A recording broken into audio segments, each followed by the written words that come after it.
నీతిపరుడైన బ్రహ్మచారి అయిన ప్రధానమంత్రికి మద్దతుగా నిలబడండి దయచేసి.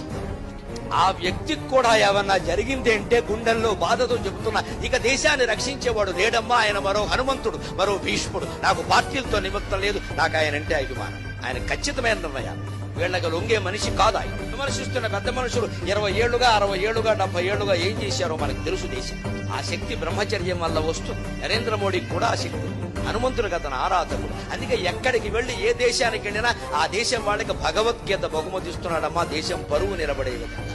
ఎన్ని దేశాలు వెళ్ళినా ఎక్కడికి వెళ్ళినా భగవద్గీత బహుమతి. అమెరికా వెళ్లి 9 రోజులు ఉంటే అనుకోకుండా ఆ 9 రోజులు దసరా నవరాత్రులు అయితే మీరేమన్నా అనుకోండి, మీరెంత ప్రధానమంత్రి అయినా అవ్వండి, అధ్యక్షుడు అవ్వండి, నేను ఈ 9 రోజులు అన్నం తినను, కేవలం నీళ్లు తాగుతాను, నిమ్మరసం తాగుతాను, నాకు అదే ఇవ్వండి అని ఇతర మర్యాదలన్నీ పక్కన పెట్టి తన దుర్గాదేవి